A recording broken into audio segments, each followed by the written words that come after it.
주역 44강 천풍구에 대해서 살펴보도록 하겠습니다.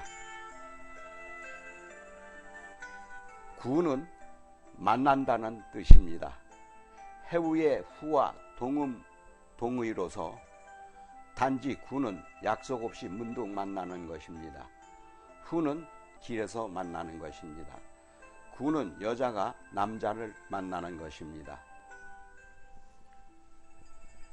천풍구는 위에는 하늘이고 아래는 바람인 형국을 말합니다.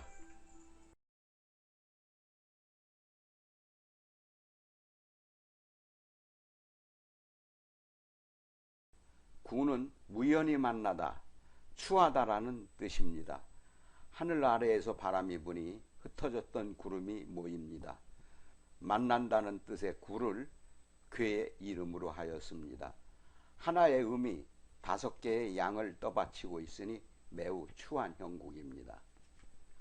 천풍구의 괴는 여왕벌의 운명으로 순양 중에 하나의 음이 있으며 부드러움이 강건함을 만난 격으로 뜻밖의 재난을 만나게 됩니다.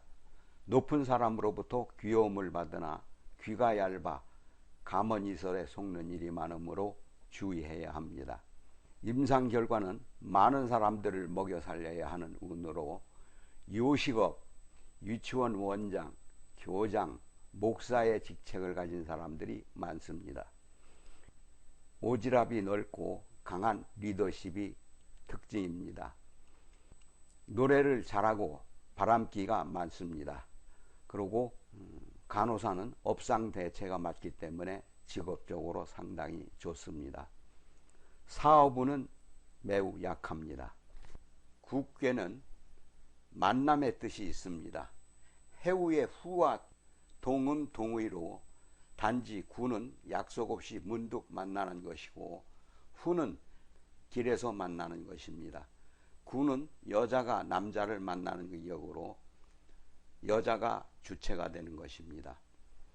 국괴는 쾌괴의 반대의 괴입니다. 그러니까 순서는 그냥 상수적으로 결정된 것입니다. 그런데 석괴는 다음과 같이 말합니다.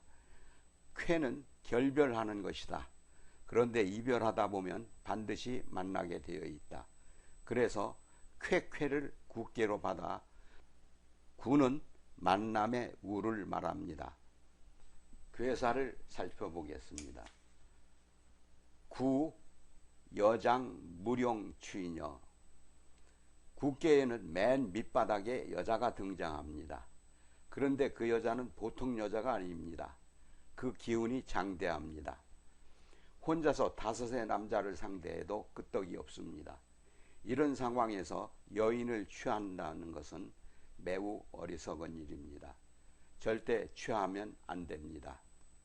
그래서 무령 취녀라고 그랬죠. 이 꾀는 아내를 취하면 안 되는 꾀를 의미합니다. 맨 처음에 음요인 효사를 살펴보겠습니다. 개우, 금리, 정길, 유유왕, 견흉, 리시, 부척초. 초육은 그 무시무시한 여인을 말합니다. 그 막강한 건달의 밑바닥을 쑤시고 들어간 소인의 세력으로서 앞으로 닥치는 모든 군자의 세력을 제압해버리는 가능성과 파괴력을 지닌 여인입니다. 막강한 여인입니다. 우선 이 초육의 효사는 이 여인을 수레에 비유하였습니다. 이 수레는 전진하면서 막강한 힘을 발휘할 수 있기 때문입니다. 여기에서 금리라는 것은 수레를 멈추게 만드는 브레이크 시스템인데 새로 만든 것은 강력한 저지 능력이 있습니다. 그래서 애초에 이 수레에 브레이크를 청착해 놓아야 합니다. 미연에 방지한다는 뜻이죠. 쇠 브레이크에 수레를 묶어 놓는다.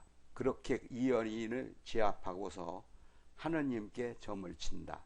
미래를 묻습니다. 길하다. 초기에 제압하는 것이 현명하다. 라는 말이 신탁이 떨어집니다. 이효를 살펴보죠. 두 번째 양효인데요. 포유어 무구 분리반. 당연히 구2를 주체로 하여 해석해야 할 것입니다. 초6이 음사의 소인이라는 것은 지금 누구나 다 아는 일입니다. 지금은 초6의 세력이 미약하지만 점점 성장하여 위에 있는 양요들을 해치게 될 것이라는 정황이 감지되고 있습니다. 이 국괴는 1차적으로 중요한 것은 만남입니다. 따라서 보통 꾀에서는 초6은 구사와 응하기 때문에 그 감응의 관계를 먼저 따지지만 이 국괴에 있어서는 감응보다 직접 만남이 더 중요합니다. 구2는 가장 가까이서 직접 부닥칠 수 있는 초6의 만남을 그 1차적인 과제 상황으로 삼게 됩니다. 구2는 강의하며 음의 자리에 있지만 중용의 자리에 있기도 합니다. 바람의 핵입니다. 그런데 바로 만날 수 있는 초6은 음요이며 힘이 매력적인 여인입니다. 음양관계에서 그냥 음에게 잡아먹힐 수도 있는 포지션입니다. 그러나 강연하며 중용의 미덕을 지니는 이 구2는 초6을 집세로 만든 생선꾸러미에 집어넣고 옴짝달싹 못하게 합니다. 여기 고기어자는 음물입니다. 포유어는 꾸러미 속에 고기가 있다라는 표현이지만 구2가 매혹적인 초6의 여인을 꾸러미에 먹듯이 제압해버린다는 뜻입니다. 그렇게 되면 당연히 무고, 허물이 없습니다. 즉 초6의 피해가 차단된다는 뜻이 되겠습니다. 세 번째 양요는 둔무부 기행차처 려무대구 그랬습니다. 세 번째 양요인데요. 둔무부 기행차처는 쾌쾌에서 나온 표현입니다. 쾌와 구는 종꾀이므로 쾌를 미리 이미지로 덮었으면 쾌의 구사는 양괴가 서로 구조적으로 관련되어 있다는 것을 나타내주는 효사이기도 합니다. 사효를 살펴보겠습니다. 포무어 기흥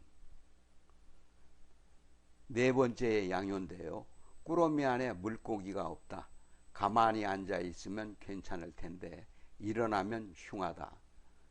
구사는 상괴 건의 시작점이며 음유에 있는 양요인이 정하지 않고 중용을 얻고 있지도 못합니다. 부중부정하다. 그런데 원래 구사는 초6과 제대로 응하는 사이입니다. 그러니까 음양의 정감응으로 말하자면 초6은 구사에게 왔어야 합니다. 그러나 국교에서는 구2가 초6의 여인을 만났고 제압을 하였으며 꾸러미에 가두어 버렸습니다. 그런데 정운관계에 있는 구사의 꾸러미에는 막상 있어야 할 여인이 없는 것입니다. 이러한 상황을 포무어라고 표현하였습니다. 기발한 표현입니다. 짧은 몇 마디로 그 복잡한 상황을 아름답게 표현하였습니다. 구사의 꾸러미에는 물고기가 없습니다. 이 상황은 분명 구조적인 문제이며 구사의 죄는 아닙니다. 그러나 민중은 구사의 정황을 구사 본인의 능력이 없기 때문에 그의 꾸러미가 공허하게 된 것이라고 생각합니다. 구조적인 문제임에도 그 죄를 움팍 뒤집어 쓰는 상황은 우리 인생에서 허다하게 일어납니다. 오요를 살펴보겠습니다. 다섯 번째 양요인데요. 이기포과 함장, 유운자천. 구원은 양강하며 양위양효로서 중정을 얻고 있습니다. 상괴인 건괴의 중앙일 뿐 아니라 전체 국괴의 주체로서 힘과 정의감을 구비한 위대한 지도자입니다. 소인들의 어떠한 발언이나 발호에도 대처할 수 있는 거대한 역량을 지닌 인물입니다. 이 구호의 역량을 효사는 매우 센스 있게 아름답게 간결하게 표현하였습니다. 구호는 음의 세력과 대립하고 무력적으로 대결하는 것이 아니라 그들을 오히려 감싸고 포용하여 제압하는 것입니다. 6괴를 살펴보겠습니다. 맨 꼭대기의 양요인데요. 구지각난 무구. 상구는 양강하면서 부중부정합니다. 천풍국계의 극한이죠. 뿔이란 동물의 몸의 최상위의 강입니다. 맨 꼭대기의 양효를 말하는데요. 구기각린무구. 상구는 양강하면서 부중부정하고 천풍국계의 극한입니다. 뿔이 달린 동물의 몸의 최상위인 강으로 표현합니다. 그러니까 이 꾀에서 보자면 맨 꼭대기에 있는 상구야말로 뿔에 해당됩니다. 상은 위가 없습니다. 스스로 고립되어 있습니다. 구라는 것은 어디까지나 음과 양이 만나는 뜻인데 상구에게는 전혀 그러한 기회가 없습니다. 구기각이라는 표현을 쉽게 풀자면 상구는 사람을 만나는데 그 뿔로서 만나는 뜻입니다. 아무런 감흥이 없고 상대방은 오만하다는 느낌만 받습니다. 그러나 어찌되었든 상구는 음의 소인들과 접촉하지는 않습니다. 변절이나 배반도 없습니다. 그의 행동에 편협하기는 하지만 악에 물들지 않았으니 허물이 없습니다.